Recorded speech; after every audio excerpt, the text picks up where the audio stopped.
Ahora sí.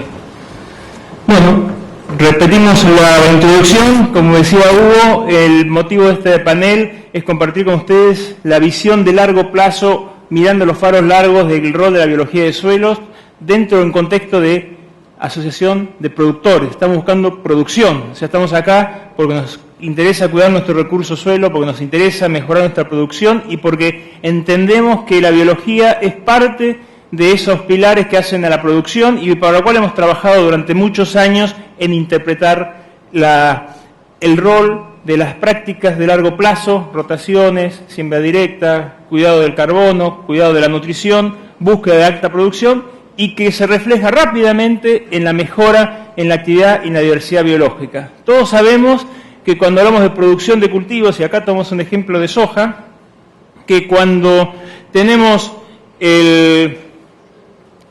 los limitantes que hacen a la producción de nuestros cultivos en Argentina, gran parte de los factores que afectan el resultado que buscamos en el cultivo están relacionados con la nutrición.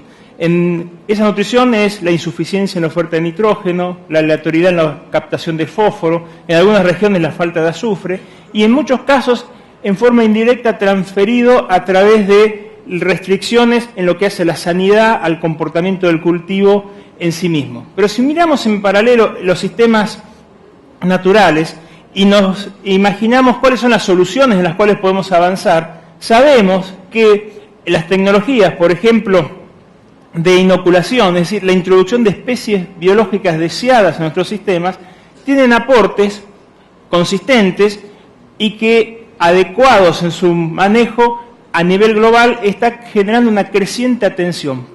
La creciente atención no es solo por su mejora en producción del 5-7% promedio de acuerdo a las tecnologías que estemos involucrados, tampoco su atención por la velocidad en la cual se pueden generar estas introducciones, en promedio comparado con otros desarrollos tecnológicos, entre 2 y 4 años es desde que se descubre y se puede llevar hacia una condición de experimentación extensiva, una tecnología biológica, sino principalmente por su importancia y su origen.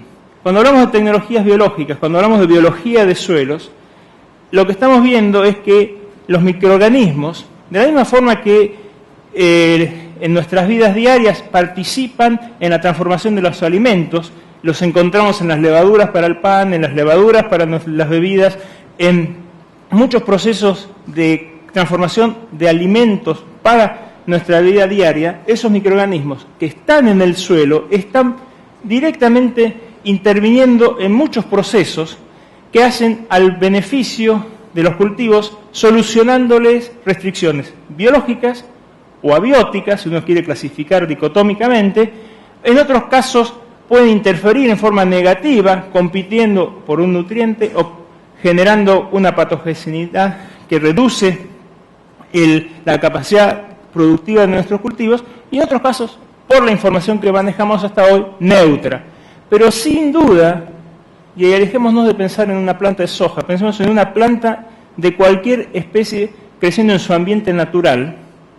Las condiciones naturales, los microorganismos, son responsables de gran parte del funcionamiento de los agroecosistemas. Sin actividad biológica, los agroecosistemas no logran su cometido en producción de recursos y, por sobre todas las cosas, no logran la transformación necesaria para que ese recurso tenga dinamismo, para que funcione. Si lo vemos desde el punto de vista de la nutrición, uno identifica dos factores importantes. Los roles de los microorganismos son roles asociados en forma directa al aporte del nutriente que el cultivo, la planta necesita. Ejemplo más simple, los rizobios fijando nitrógeno y dándole el nitrógeno que la misma planta de leguminosa requiere, soja, maní, arveja, poroto. O en forma indirecta, a través de mejoras en el crecimiento de la planta, a través de la producción de hormonas, producción de precursores hormonales, o incluso compitiendo en el espacio o reduciendo la competencia de un patógeno para que la planta tenga una condición más favorable de exploración del suelo y, en definitiva, de crecimiento. Entonces, si analizamos hacia dónde vamos en biología, lo primero que uno se imagina es tratar de entender los tratamientos biológicos, qué funciones tienen. Uno podría clasificar ese tratamiento biológico. En el pasado es conocer el sistema, en el futuro es potenciar ese sistema, darle mayor valor y darle recursos para que se exprese. Lo vamos a clasificar en 3 grandes categorías. No vamos a ir en detalle, solamente para que veamos 3 grandes categorías en las cuales uno puede sustentar el desarrollo de la biología del suelo proyectada hacia el futuro. Por un lado es biofertilizantes, es la búsqueda directa de la nutrición de las plantas, del aporte de nutrientes a la nutrición de los cultivos. Eso se logra por fijación biológica de nitrógeno, por solubilización de nutrientes. El concepto de solubilización es debilitamiento de las ligazones hacia fracciones de difícil acceso para que las plantas con la misma energía tengan capacidad de capturar mayor cantidad de los nutrientes. Ejemplo, los solubilizadores de fosfatos que debilitan estructuras minerales o ayudan a la mineralización de la materia orgánica y las plantas tienen mayor capacidad de capturar ese fosfato. Por otro lado, aquellos microorganismos que hacen al control biológico, y cuando hablamos de control biológico nos referimos exclusivamente a procesos naturales de competencia o desplazamiento de patógenos que pueden ser clasificados como biofungicidas, bioinsecticidas o también plantas malezas, bioherbicidas y también en el caso de nematicidas. Pero en todos los casos hay una actividad biológica que controla un factor biológico que va en detrimento del desarrollo de nuestro sistema. Y por último, aquellos microorganismos que participan de la mejora del crecimiento o que estimulan el desarrollo de las plantas. En esa categoría, conocida como fitoestimulantes, encontramos microorganismos que tienen muchos roles, crecimientos a niveles de raíces, endófitos o no, y también derivados de estos microorganismos, como las moléculas señal, que el concepto de señalización biológica significa de guía, de iluminación del paso en un proceso para que ese proceso llegue a su cometido, que puede haber procesos de biocontrol amplificado o como podemos encontrar procesos de señalización para la formación de nódulos o la formación de pelos radicales. Esas son funciones, eso es lo que estamos buscando con la biología. Las oportunidades pasan por conocer que hoy, con los perfiles genéticos de los microorganismos, lo que podemos extraer del suelo, lo que mostraba hoy Luis en su presentación sobre el proyecto Biopaz, que estamos viendo el ADN del suelo. En realidad el suelo no tiene ADN. Los microorganismos que están en el suelo tienen ADN y ese microorganismo tiene una función. Nos permite ver, y ese es un ejemplo, cómo es un árbol de organización de familiares de una misma especie, aislados de un mismo gramo de suelo, donde en el pasado, con las tecnologías tradicionales, eran todos similares, crecían en un medio de cultivo y se comportaban aleatoriamente. Hoy podemos ir en detalle y encontrar que en ese árbol los anaranjados pertenecen a una especie, los verdes pertenecen a otra, pero dentro de los verdes hay un abanico importante de parientes, no sé si es la palabra exacta en la jerga de genética, pero sí que hay una afinidad genética muy importante, pero con funciones en algunos casos diferentes. Esos son todos bacilos aislados de un mismo gramo de suelo al lado de una misma planta. Y esos mismos bacilos tienen la capacidad de activar o desactivar ciertos genes que en realidad desencadenan procesos fisiológicos diferentes. No vamos a entrar en detalle, pero en esa figura los verdes significan proteínas que en presencia de un bacilo que está en las filas se activan, y los rojos son proteínas, las columnas, que en la presencia del mismo bacilo se inactivan. Entonces ese mismo gramo de suelo, esa misma especie, que podemos después llevar a que eran diferentes cepas, tienen muchas funciones que en el pasado caían dentro de una categoría más uniforme y nos daba la respuesta: la biología del suelo es interesante pero aporta mucha variabilidad. En realidad la biología del suelo es profunda, compleja y no aporta variabilidad, aporta diversidad. Es decir, tenemos muchas más oportunidades para solucionar problemas si sabemos preguntarnos cuáles son esos problemas. En el pasado, una tecnología tradicional, todos los que estamos acá conocemos la importancia que tiene la relación entre el rizobio y las plantas de soja para formar nódulos y fijar nitrógeno, el gran avance fue la incorporación de moléculas señal, es decir, guías del tipo de los lipoquito-oligosacáridos, que son en un proceso natural factores que ayudan a que el rizobio se identifique con la raíz de soja proliferar quiere decir crezca más, y al crecer más toma más agua, toma más recursos, forma los nódulos en forma más temprana, cobija a las cepas de rizobio que nosotros supimos seleccionar y decirle que eran las importantes, y habíamos logrado mejoras en el crecimiento y la nutrición del cultivo. Y el proceso, cuando empezamos a mirar en detalle, vemos que no termina ahí. ¿Por qué? Porque las oportunidades se amplifican. No es solo conocer el proceso en el cual ocurre y nosotros tratar de amplificar ciertas partes, sino entender que parte de lo que hace a la oportunidad es conocer el sistema de producción. ¿Qué quiere decir eso? La biología del suelo, aplicada hoy, incorpora un ser vivo muy grande, que es el hombre, el empresario, en su toma de decisiones, como parte de la necesidad de mejora. ¿Por qué? Porque cuando hablamos de tratamientos de semilla, 12 años atrás, eran productos biológicos que mejoraban la rizosfera aplicados cerca del momento de la siembra con ciertas precauciones de manejo.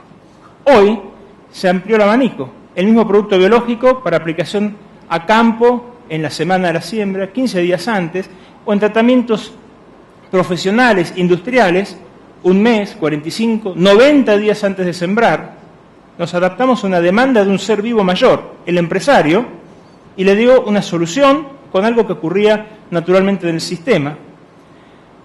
En los tratamientos del suelo, en algunas regiones, por la carga de tratamientos que se aplican, por la velocidad de toma de decisiones, requiere el uso de aplicaciones en cobertura o en el surco, y para lo cual hubo que haber adaptaciones, porque no todos los microorganismos están acostumbrados a crecer alejados de la rizosfera, entonces no sirve la aplicación en el asperjada. Hay otros que no tienen capacidad de movilidad, por lo tanto, por más aplicación en el surco que hagamos, no hay real infección sobre el aspecto rizosférico, y eso llevó a la necesidad de ver oportunidades en el sistema de producción.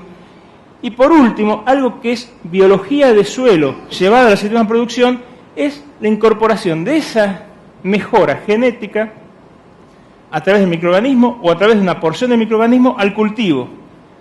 Es decir, aspejar el microorganismo sobre el cultivo para que estimule procesos que se dan a nivel de hojas. Suena extraño, se irá del suelo, sí, pero la promoción del crecimiento también se da en meristemas que están no solamente en las raíces. Y un punto máximo en esta evolución es el segmento del microorganismo que me interesaba, caso Bacillus thuringiensis, para el control de insectos, que lo logramos incorporar en la hoja.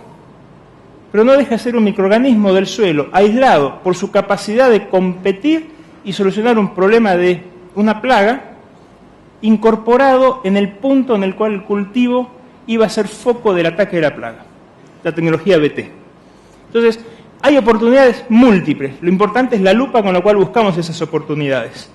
La lupa que usábamos hasta hace pocos años estaba limitada. Usamos placas de Petri. Placa Petri es un platito de vidrio que tenía un medio de cultivo. Un medio de cultivo es una solución nutritiva que está diseñada en una condición muy particular, específica a lo que el investigador imagina que tiene que ir a buscar.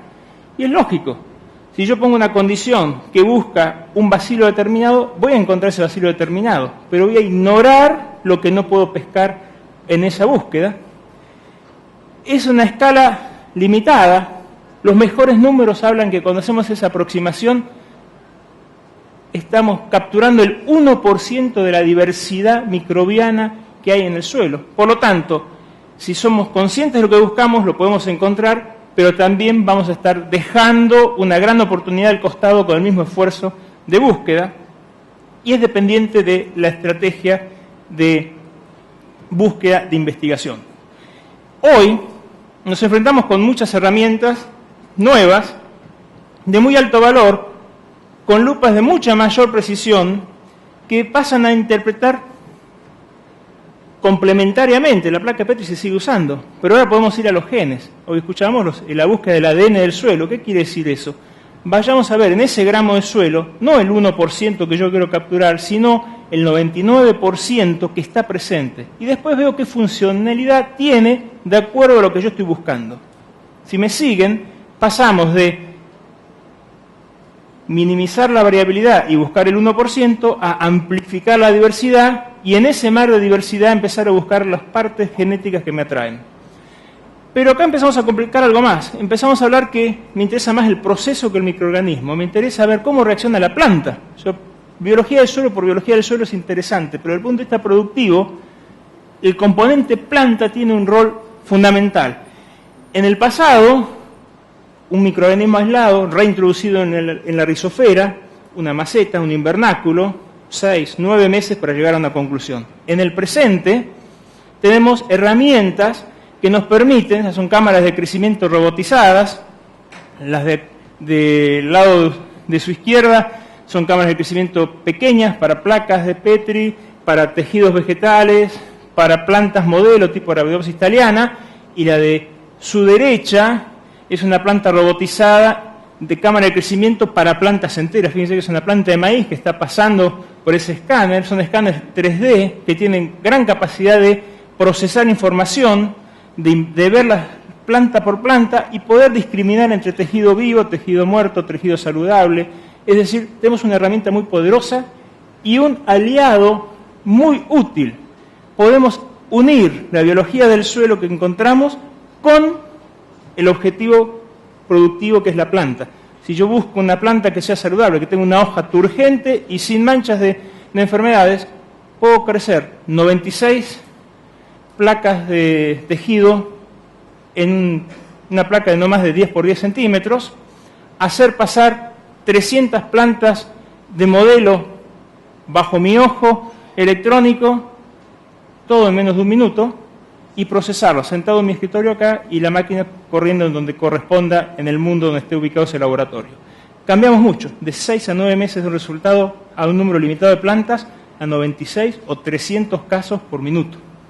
Entonces, lo que vamos a ir viendo es que podemos procesar información, tenemos herramientas para bajar mucha información, muchos datos, y en eso, esto es un ejemplo de cómo distintos tratamientos van mostrando proporciones de coloraciones. No quiero entrar en el detalle, porque no vamos a dar una receta, tal o cual producto, tal o cual microorganismo funciona. Estas son las herramientas que hoy nos están permitiendo, en el plazo de meses, procesar lo que había llevado más de décadas. Conversaba con vos, Hugo, la semana pasada en un encuentro que tuvimos en Estados Unidos de biología de suelos. Un laboratorio había procesado 10.000 veces más microorganismos en el último año que lo que había hecho en 10 años. Saquen la cuenta, a ver si matemáticamente les da las dimensiones en las cuales nos estamos enfrentando del potencial de la biología del suelo.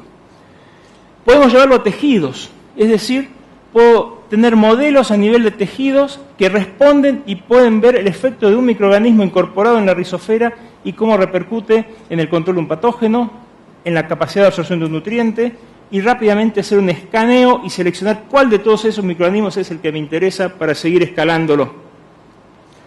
En síntesis, ustedes no lo ven, pero acá me salió un cartel rojo, te estás pasando de tiempo. ¿Qué es lo que hicimos? Durante muchos años en biología de suelo, y lo hicimos muy bien, buscamos microorganismos por función, por proceso. Queríamos más fijación de nitrógeno, entonces buscamos más rizobios. Queríamos mejor control de algún patógeno, que suponíamos que lo hacía bacilos, entonces buscamos más bacilos. ¿Hacia dónde vamos? Le estamos dando valor a la diversidad biológica. Sabemos que con siembra directa, con más materia orgánica, con mayor productividad, tenemos mayor diversidad, más cantidad de procesos están ocurriendo en simultáneo en nuestros suelos, por lo tanto, están aportando para que el sistema sea sustentable. ¿Hacia dónde vamos? Vamos a buscar ya los genes, no el nombre y apellido del microorganismo. Me interesa qué porción del gen me está dando ese resultado. Si después va en forma de inoculante o parte de una planta en una transformación genética, es el paso que sigue. Pero lo importante es identifiquemos qué es lo que me interesa amplificar para lograr que ese sistema natural mejorado lo pueda capturar en mi sistema de producción. ¿Cuáles son los desafíos?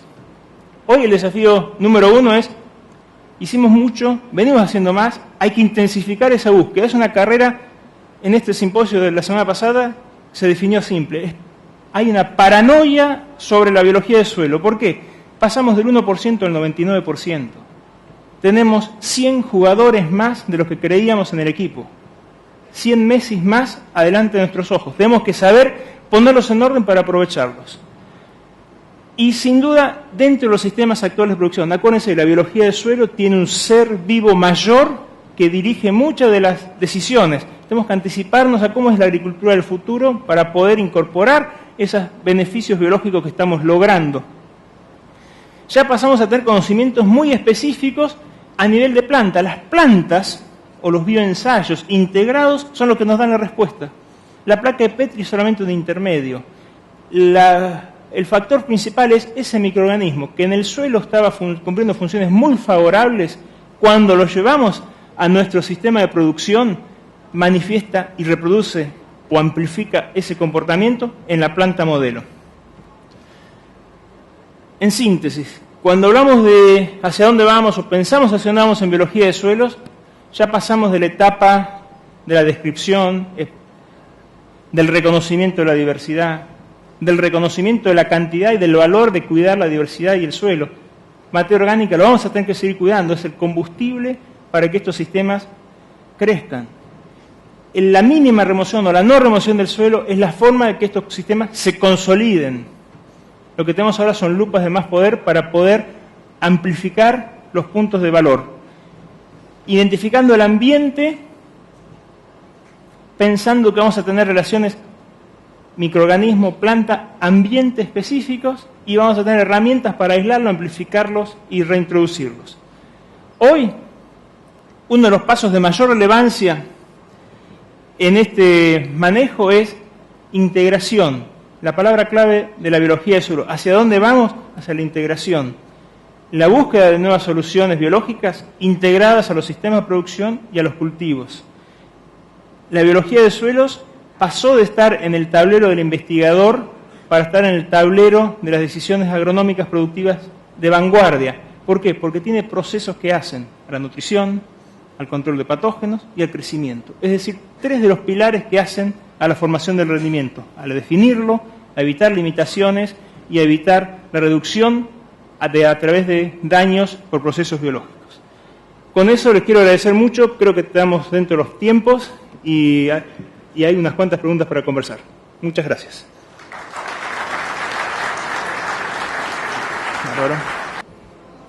Hola. Hola. Está verde. Ahí está. Listo, gracias. Buenas tardes a todos. Mientras ubicamos la presentación, por favor.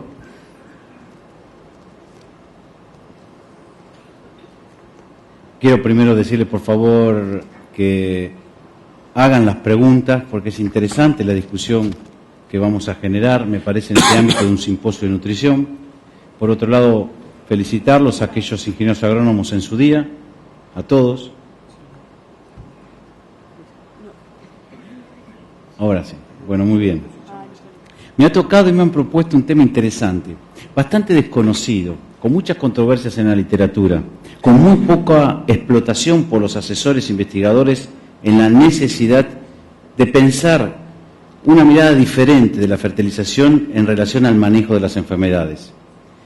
Casi todos nosotros pensamos siempre en la fertilización en relación a la disponibilidad de nutrientes, a la necesidad de reponerlos, a la extracción, por lo tanto, por parte de los cultivos, aumentos de rendimiento, aumentos o mejoras en la calidad proteica de los productos, pero existe muy poca dedicación, investigación, profundidad en el manejo de enfermedades a través de la nutrición y de la fertilización.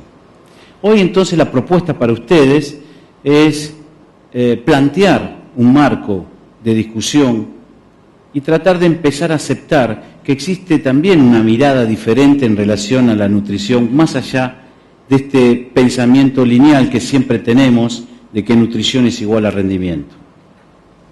Por eso la idea es proponer una nueva mirada, una nueva visión de la nutrición, al menos complementaria, sin desplazar, por supuesto, a la anterior que tantos frutos y riqueza nos han dado. Ustedes saben que la nutrición forma parte del ambiente dentro de lo que es el triángulo de la enfermedad. Es decir, cuando ocurre una enfermedad siempre tiene que estar presente el hospedante, el patógeno y, por supuesto, un ambiente predisponente. Ese ambiente puede ser agua, humedad, temperatura, pH, antagonistas, supresividad, pero también la nutrición podríamos considerarlo dentro del ambiente. El estado de nutrición, la disponibilidad de nutrientes, afecta directamente tanto a la planta en sí mismo como también al patógeno. Los nutrientes pueden impactar significativamente en el aumento o disminución de la intensidad de la enfermedad. La información disponible, decíamos, de la nutrición es escasa, a veces controversial, porque a veces un elemento puede favorecer el crecimiento en intensidad de una enfermedad, pero también puede disminuir en otra enfermedad esa intensidad. Y la adopción de estas prácticas como una herramienta complementaria del manejo integrado tiene que superar el desafío de la exigencia de los productores y asesores en cuanto a entender que manejar no es lo mismo que controlar, gobernar una enfermedad significa que es una herramienta la nutrición complementaria dentro de las posibilidades de control que tienen los productores y asesores hoy. Por lo tanto, es una relación, en definitiva, nutrición, hospedante, patógeno, muy compleja de abordar. Existen múltiples interacciones. En general, la nutrición, cuando la tenemos que estudiar desde el punto de vista de enfermedades, debemos reconocer cuáles son los beneficios al hablar de manejo de enfermedades. Una de ellas es, por supuesto, que aumentan las defensas de las plantas. Ustedes saben que existen defensas estructurales de pared, lignina, engrosamientos, tílides, gomas, etcétera. Bueno, lo que hace un estado nutricional y los nutrientes es fortalecer, aumentar esos mecanismos de defensa. Permiten además un mejor crecimiento ante epidemias intensas, es decir, mejores raíces, más hojas y más raíces. Eso hace entonces, en definitiva, que se encuentre en una posibilidad de defensa superior. Muchos nutrientes y micronutrientes estimulan naturalmente el crecimiento de antagonistas, de microorganismos antagonistas que van a competir con el patógeno, y también poseen actividad antiestrés. Una fertilidad adecuadamente balanceada hace que este vegetal mejore su comportamiento frente a situaciones adversas y especialmente una disminución del estrés. Cuando uno hace un recorrido de cómo se comportan los diferentes nutrientes y micronutrientes, y este es un trabajo del doctor Huber, claramente se demuestra que cuando hablamos de nitrógeno con sus diferentes formas, vemos que en un 168 número de casos la enfermedad ha decrecido y en un 233 la enfermedad aumenta. Digamos que uno de los elementos más importantes, como es el nitrógeno, para algunas enfermedades hace disminuir su intensidad, pero para otras las aumenta. Cuando vemos el caso del fósforo, realmente no hay consistencia en hablar de cuál es su verdadero comportamiento en relación a las enfermedades. Es muy probablemente más frecuente que se lo asocie con el crecimiento radical y, por ende, especialmente en los primeros estadios de crecimiento, de una mejor defensa contra hongos de suelo. El potasio, si vemos el potasio, 144 casos están sido informados de que la enfermedad decrece, versus 50. Pero si nos vamos a hierro, nos vamos a azufre, nos vamos a otros micronutrientes, como es el caso de silicio, muy importante, o cobre, hay una gran frecuencia donde las enfermedades decrecen en presencia de esta nutrición. Por lo tanto, cada micronutriente y cada nutriente en particular tiene un comportamiento que puede ser completamente diferenciado en relación a la enfermedad que se trate. Específicamente en el nitrógeno, dependiendo del tipo del microorganismo, está bien claro. Aquellos patógenos que extraen nutrientes de células vivas, los biotróficos, se encuentran favorecidos ante la presencia de aminoácidos y mayor disponibilidad de nitrógeno. Por lo tanto, fertilizaciones nitrogenadas, inclusive en exceso, lo que hace es aumentar estos patógenos biotróficos, tales como es el caso de rollas o de oídios, por ejemplo, es el caso más concreto de todos los cultivos. En cambio, los patógenos necrotróficos que necesitan matar a la célula para luego extraer sus nutrientes, por supuesto que tejidos débiles, pobres, con bajo contenido de nitrógeno, son los que lo favorecen y no la presencia del nitrógeno. El caso que más familiarmente conocen ustedes es la mancha amarilla, que ante una situación de crecimiento en los trigos, una fertilización nitrogenada logra frenar esta enfermedad e inclusive disminuir su intensidad. Ahí está la diferencia: los biotróficos, rollas o ídeos, los necrotróficos son aquellos que sobreviven en los rastrojos y que por lo tanto extraen nutrientes de tejidos muertos, y para eso entonces primero necesitan asesinar a las células. Un tejido que está débil, estresado, sin nitrógeno, es mucho más fácil para el necrotrófico, y por eso ante fertilizaciones nitrogenadas los necrotróficos disminuyen su ataque y su intensidad. Hay datos ya de roya del trigo bien comprobados en la literatura, lo mismo pasa con la roya del maíz. El caso de la mancha amarilla está bien claro que ante presencia de mayor cantidad de nitrógeno, la intensidad, la severidad de esta enfermedad es menor respecto a cuando está faltando nitrógeno. Y este es uno de los casos más claramente demostrados, inclusive en Argentina. El caso de enfermedades de fin de ciclo de soja, que se observa un retraso de las llamadas enfermedades de fin de ciclo cuando estas plantas están bien nutridas, cuando inclusive una inoculación inicial y que le ha permitido disponer y contar con nitrógeno en cantidad suficiente. Algunas aplicaciones de fertilizaciones foliares, especialmente de nitrógeno y de fósforo, han visto una disminución de las enfermedades de fin de ciclo y por lo tanto también un aumento de rendimiento. Y esto es para patógenos necrotróficos. Las enfermedades de fin de ciclo son patógenos necrotróficos. Además, siempre hablando del nitrógeno, es muy importante saber, en definitiva, la forma en que se va a ser fertilizado, si es nitrato, si es amonio, y el balance que existe con otros nutrientes o inclusive micronutrientes. Un caso particular es el caso de la pudrición de la base del tallo del trigo y de la raíz, que se llama pietín, que ante buena disponibilidad de manganeso siempre esta enfermedad es menor y baja su intensidad de ataque. Ahora, esa disponibilidad de manganeso es modificada por la forma en que ese nitrógeno es incorporado. Por ejemplo, las formas amoniacales ayudan a tener más disponibilidad de manganeso y por ende ese manganeso contrarresta el ataque de pietín. Y un aspecto importante es el balance. Tanta exigencia que tienen los genotipos de maíz en cuanto a la necesidad de fertilizar nitrógeno hace que muchas veces haya un exceso en relación a la cantidad de potasio presente. Y cada vez que esta relación es mayor, hay más consecuencia en la pudrición de raíz y tallo de los maíces, que tanto ha sido afectado la campaña pasada. Respecto al potasio, merece una consideración especial. La mayor parte de los reportes muestran siempre que hay un decrecimiento de las enfermedades independientemente de que sean hongos o que sean bacterias. Es muy importante los trabajos que se han hecho inclusive en Argentina con cloruro de potasio. Pero la controversia, la discusión siempre está presente si es el cloro el que está impactando o si es el potasio, si es ambos.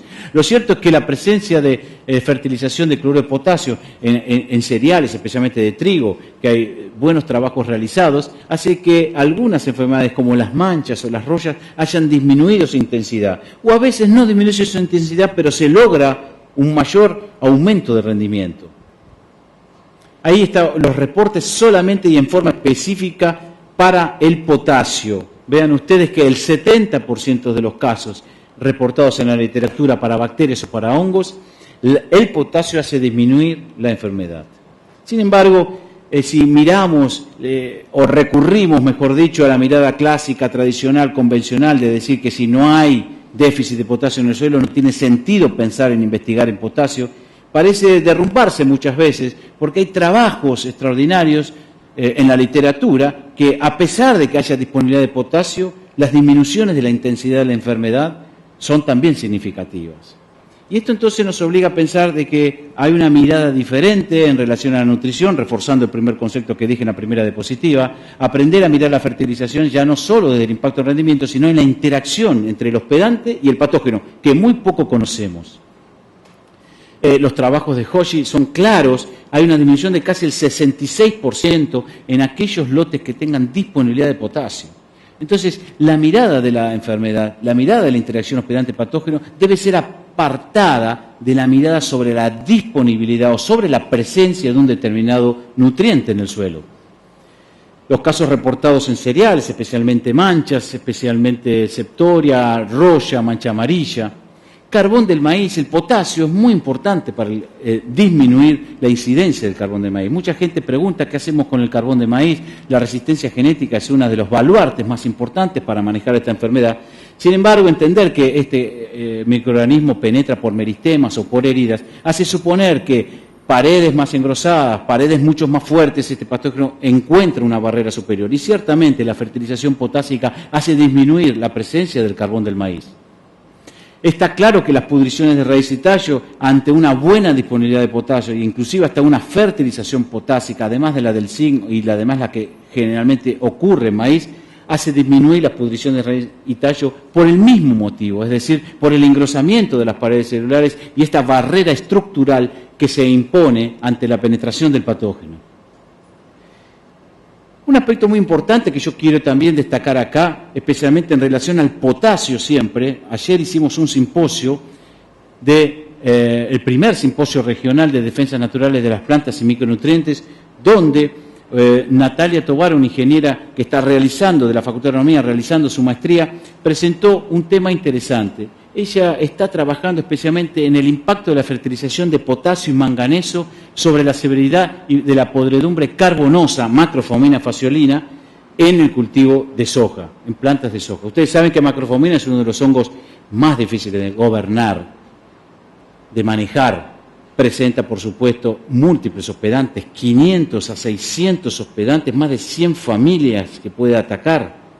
Además, ataca, por supuesto, a la soja, al girasol, al maíz, a cualquier cultivo que hoy estamos hablando bajo siembra directa. Los daños son significativos, 80% al menos, cuando hay epidemias severas, tanto en Brasil, Bolivia, Argentina, Paraguay. Grave verdaderamente esa epidemia, es un hongo de suelo, presenta muchos microesclerosios, no hay resistencia genética en los genotipos, con lo cual es un desafío permanente para los fitopatólogos. Es un hongo que pasa a ser un olvido muchas veces porque nadie quiere tomar ese desafío, porque es difícil, porque hay que invertir recursos, hay que invertir tiempo y hay que esperar resultados agronómicos a medida que pasan varias campañas. Se hizo un experimento, el primer experimento que se hizo, que lo hizo la ingeniera Tovar, se hizo aplicaciones de fertilizantes al suelo, dosis de potasio 200 kilogramos por hectárea y de 100 kilogramos por hectárea, y una dosis de manganeso de 600. Esta dosis de manganeso puede estar combinada con potasio o no dentro de la serie de tratamientos. Y se determinó el número de microesclerosios, que es la intensidad de la enfermedad, y los cambios que hay en la anatomía de la raíz. A veces se producían algún cambio anatómico, en definitiva. Se hizo el experimento, ahí tienen los microesclerosios. La cantidad que hay de microesclerosios habla de la capacidad invasiva de colonización que tiene este patógeno y la dificultad de su manejo. Tener un microesclerosio, tener esclerosios, significa una jerarquía superior en la supervivencia de estos microorganismos. Aquel microorganismo que tenga esclerosios, que son estructuras de resistencia, puede perdurar mucho más en el tiempo a pesar de cualquier práctica agronómica que se haga en el suelo. Y eso lo hace entonces casi invencible en la historia de la agricultura. Y este es uno de los patógenos que más tiene. Entonces la cantidad de microesclerosios ha caído drásticamente ante la presencia de potasio o de manganeso. Miren que los porcentajes de control variaron entre un 35 a 42% por el agregado de potasio o por el agregado de potasio más manganeso. Y es muy importante entonces estos niveles de control, porque en un hongo de suelo hablar de 30 a 40% de control es tener un éxito innovador, inédito, porque los hongos de suelo prácticamente no tienen posibilidades de manejo una vez instalados, una vez que están conquistando, una vez que está el suelo contaminado, que generalmente sucede eso.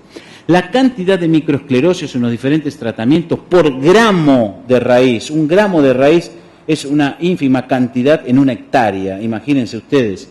Puede variar de 12.000 en un testigo inoculado hasta casi 7.124, es decir, una caída de casi 42%. Solamente por el agregado en el suelo de potasio, de manganeso o de potasio más manganeso. Entonces esta mirada parece ser una mirada innovadora, nos corrimos de la relación de la espera de los resultados de rendimiento, nos estamos involucrando con el patógeno. El número de esclerosios se mide en placas de Petri, simplemente como figura mirar un testigo inoculado y uno que tenga 200 kilos de potasio o 100 kilos de potasio incorporado, la disminución que existe en las raíces de la intensidad de esta enfermedad. Señores, por lo tanto, hay un camino diferente de la nutrición. Es pensar que quizás el potasio, el manganeso o su combinación pueden contribuir con el flagelo de estas enfermedades causadas por hongos de suelo que constituyen hoy un desafío creciente confirmado de la siembra directa en todo el mundo. Los cambios de la anatomía celular, especialmente aquellos que han tenido potasio, ha habido un crecimiento, este color violeta en relación a un testigo sin inocular, mucho más engrosamiento, mucho más crecimiento de la raíz secundaria, y se observan estos cortes radiculares. Quiere decir que el potasio permitió y el manganeso permitió este mayor crecimiento y por lo tanto una mayor defensa estructural, especialmente en los que han utilizado fertilizantes. Las conclusiones de este trabajo, que fue, les digo, presentado en el simposio de micronutrientes y de defensa del día de ayer, que fue realmente un éxito, no esperábamos tanta gente, concurrieron 300 personas, se armó una muy buena discusión al final de la misma, es que la fertilización con nitrógeno y manganeso, con su combinación, en definitiva, disminuye la enfermedad entre un 35 a 42%. Se observaron aumentos de rendimiento que, si bien no están expresados aquí, se están procesando, claramente a favor de las fertilizaciones, más allá de esta mirada que siempre veníamos diciendo. Y el primer experimento que evalúa en la Argentina cuál es el impacto desde el potasio, desde el manganeso, de su combinación en el manejo de estas enfermedades como las más importantes. Recapitulando para ir ya avanzando en los últimos 5 minutos de la capacitación, entender en primer lugar que cuando hay niveles altos de nitrógeno, las rollas, los mildios, los oidios crecen. Con niveles bajos de potasio, los niveles de enfermedad bajan. Cuando hay nivel bajo de potasio, los niveles de enfermedad suben. Ahora, cuando ese potasio está más disponible y en más cantidad, los niveles de esta enfermedad son menores. Lo contrario ocurre con necrotróficos, manchas foliares, Dressler, alternaria, fusarium, las podredumbres de raíz y tallo. Ante presencia de potasio, la enfermedad disminuye. El impacto de fósforo, algo adelantamos, es inconsistente en la literatura. Siempre se creyó que era para arrancar la producción radicular, y esto es verdaderamente cierto, y quizás ese comienzo y ese fortalecimiento de los inicios de una buena masa radical hace que se defienda un poco mejor de los hongos presentes en el suelo que atacan a la raíz. Sin embargo, no hay consistencia directa en relación al fósforo, con relación a enfermedades. Algunos investigadores, muchos años atrás, muestran también que fertilizar con fósforo, con fosfatos, en definitiva, de potasio, por ejemplo, hacen disminuir enfermedades como tizón o roya del maíz por un mecanismo que tiene que ver con la inducción de las defensas. Eso es bastante controversial porque se sabe que los fertilizantes no inducen a las defensas como lo pueden hacer un fosfito, un quitosano, una bacteria promotora de crecimiento, un ácido acetil salicílico, etc. Bien, los micronutrientes merecen un abordaje diferente. Hace pocos años que se empezó a discutir de los micronutrientes, pero evidentemente hay una conclusión clara de que el abordaje debe ser aún más profundo y que además de analizar inclusive hacia el rendimiento, en forma paralela habría que analizar cuál es el impacto en las enfermedades. El cloro, el manganeso, el zinc, el boro, está claramente demostrado en la literatura que su impacto en las plantas permite que se defienda mejor a trigo, a manchas y rollas. El silicio se llama la atención en los últimos 2 años en Estados Unidos, en Brasil y en algunos otros países del mundo, que tiene un aspecto realmente muy significativo en la disminución de algunas enfermedades de difícil control. La Argentina tiene las enfermedades de fin de ciclo en soja y dentro de las enfermedades de fin de ciclo en soja llama la atención el crecimiento sostenido y de difícil manejo que es Cercospora kikuchi, que es la mancha púrpura. Bueno, acá hay un camino interesante para discutir. Y el manganeso, como también fue claramente demostrado previamente en el trabajo, es el microelemento más estudiado en el manejo de enfermedades porque es precursor de quinonas, es precursor de fitoalexinas y que por lo tanto están involucrados directamente con la defensa de la planta. Cualquier sustracción o secuestro de manganeso en la planta hace entonces, en definitiva, repercutir quizás en la construcción de las defensas de la planta. El pietín de trigo con el manganeso es bien clara, Y el tizón púrpura, les decía, aluminio, zinc, silicio, boro, hierro, es un crecimiento sostenido de difícil control. Quiere decir, por lo tanto, que los micronutrientes también forman parte de esta tramada, compleja interacción entre la nutrición, el patógeno y el hospedante, pero que tenemos todavía mucho más que por investigar, que va a formar a ser una herramienta complementaria, que no es un competidor de un fungicida, que no es un competidor de una herramienta de control que tal exitosamente ustedes conocen, sino que viene a contribuir desde otro lugar que pocas veces nos metimos a estudiar, al manejo de las enfermedades. El manejo de enfermedades por la nutrición, por lo tanto, merece mayor investigación. La mejora en la defensa contra las enfermedades está fundamentada no solo por las mejoras en las condiciones de crecimiento de cultivo, por el cual se pueda defender mejor, sino también por la propia interacción que hablábamos de la biología y la nutrición. Es importantísimo entonces estudiar la interacción hospedante, patógeno y nutrición. Esta práctica no va a sustituir los fungicidas, pero puede contribuir a pensar de una forma distinta, a salir un poco de este programa de manejo, a este programa de manejo integrado que les relaté.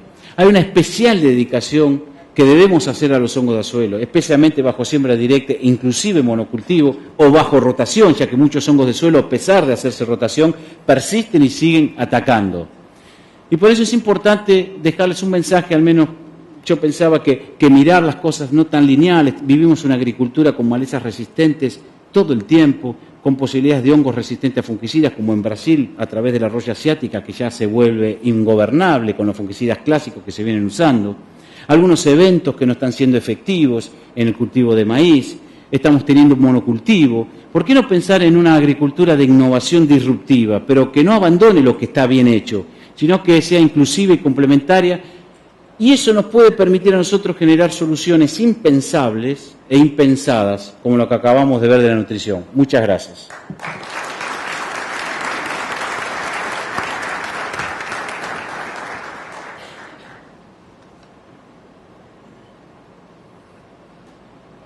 Micrófono. Hola. Hola. Hola, hola. Sonido. Todos. Hola, hola. Hola, hola. Ahí va. Bueno, ahora sí. Bueno, muchas gracias a ambos. Vamos a ver si hay preguntas del auditorio.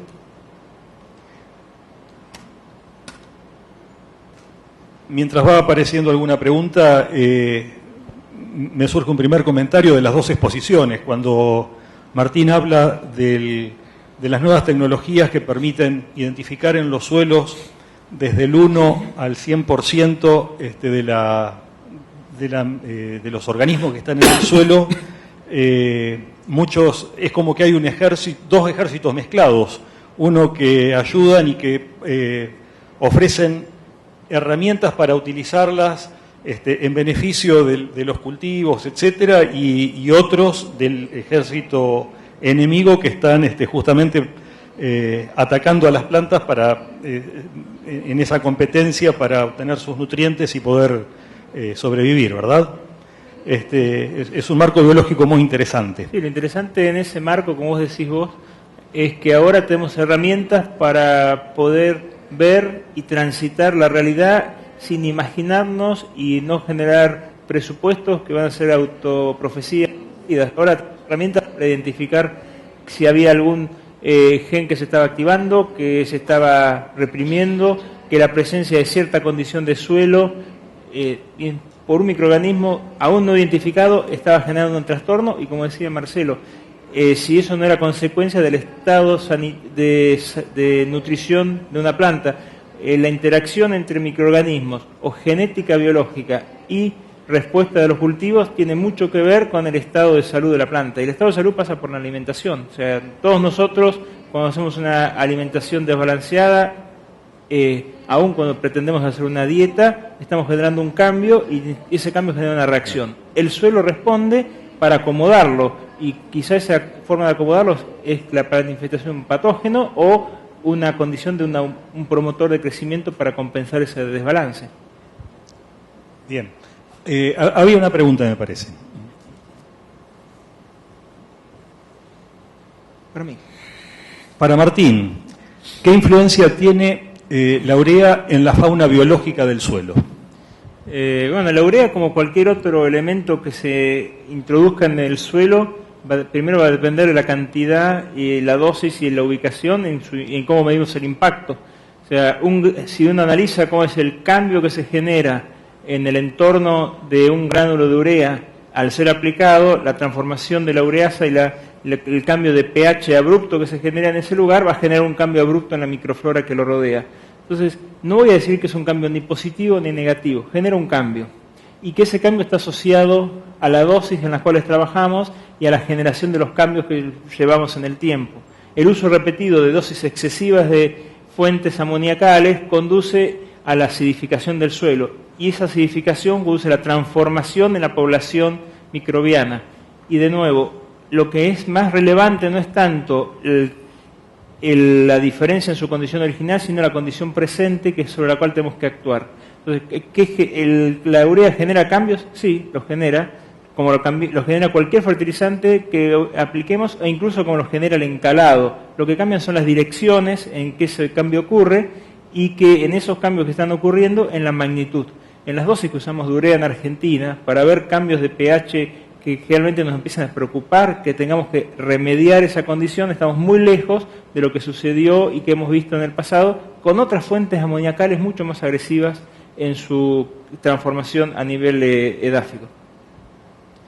Bien, Marcelo, estaba escuchando esta mañana a Antonio Malarino, que hablaba de las deficiencias de potasio en el suelo y que estaba prediciendo, bueno, algunos casos en Uruguay donde ya se nota deficiencia potásica en estos suelos del sur, y que este problema lo vamos a tener prontamente nosotros aquí en Argentina. Y estaba relacionando ese comentario con lo que mostrabas en esta presentación en relación del potasio y las enfermedades.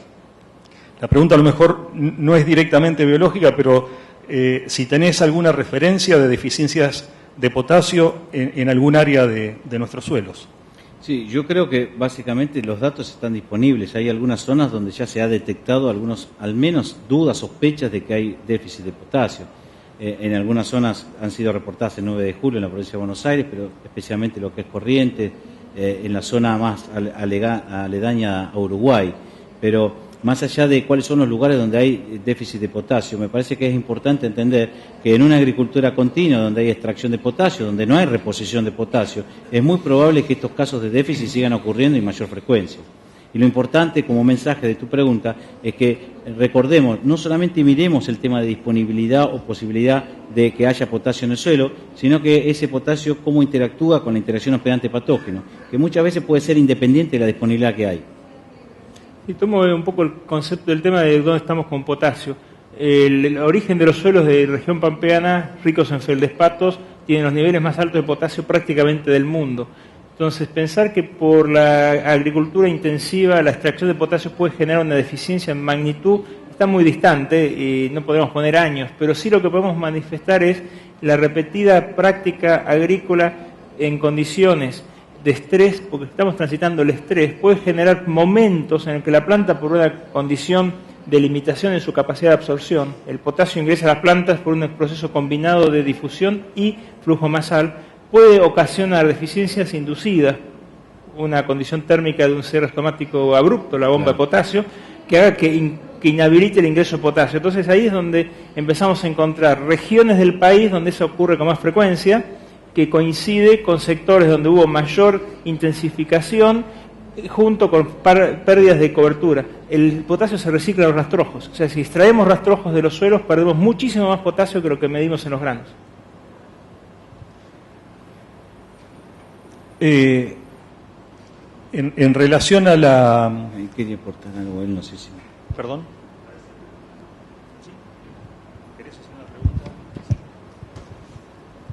Na realidade, teria duas perguntas. Uma era relacionada, por exemplo, ao semilheiro, que produz semilha, bem nutrida com manganês, com cobre, com, sei lá, bem nutrida. Essa semilha teria uma condição de suportar mais ou diminuir o problema de tombamento, dumping off ou patógenos iniciais?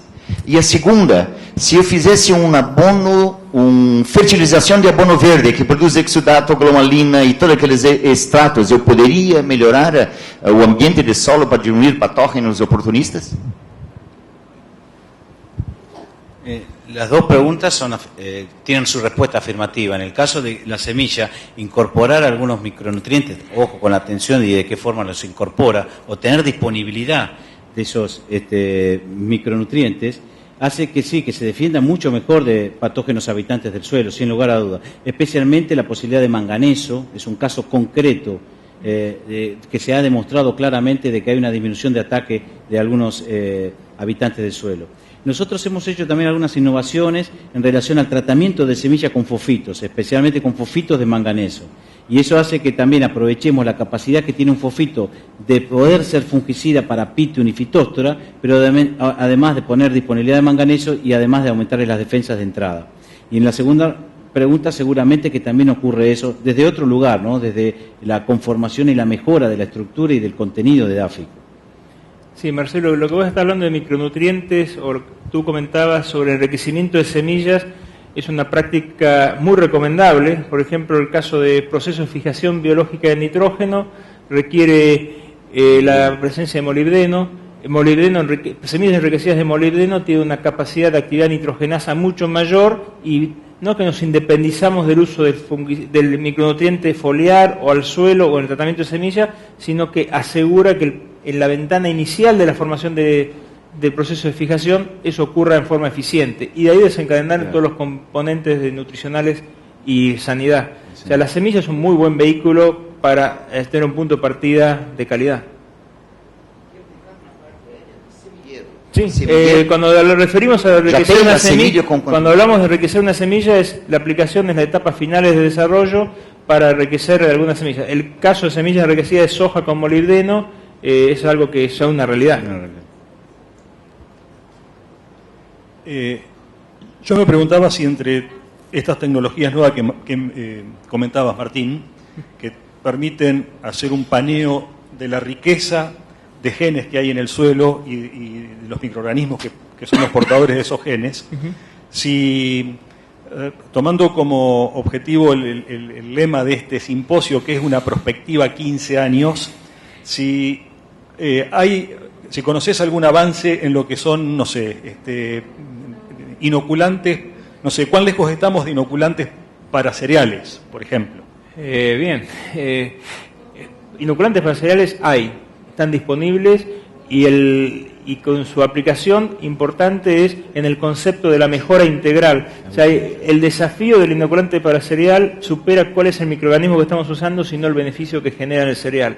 Caso sencillo, azospirilo en cultivos de cereales mejora la condición de implantación, desarrollo inicial de las raíces, y en presencia de otros microorganismos complementa el resto del ciclo del cultivo. Hoy el desafío es cómo adaptarlo a ese animal más grande que maneja el sistema, donde tanto en los cereales de invierno como en los cereales de verano tienen requisitos operativos diferentes que soja, pero estamos a segundos de tener esa tecnología ya en el mercado. El paso inmediato son moléculas señal que en el caso de maíz sintonizan la actividad de los embriones como un starter uniforme de germinación. Y si hay algo que tiene mucho valor en el cultivo de maíz es la uniformidad del cultivo. Por lo tanto, hay señales microbiológicas ya identificadas que van a dirigir la velocidad de emergencia inicial del embrión. Es una etapa de microsegundos en la vida de una planta, pero que le da el sello para el resto del cultivo. Eso ya lo tenemos. Eso está prácticamente en sus últimas etapas de desregulación para llegar al mercado. Bueno, muchas gracias a ambos. Me informan que se ha cumplido el tiempo y tenemos que dejar el auditorio para otro espacio, así que les agradezco la compañía en este panel. Muchas gracias.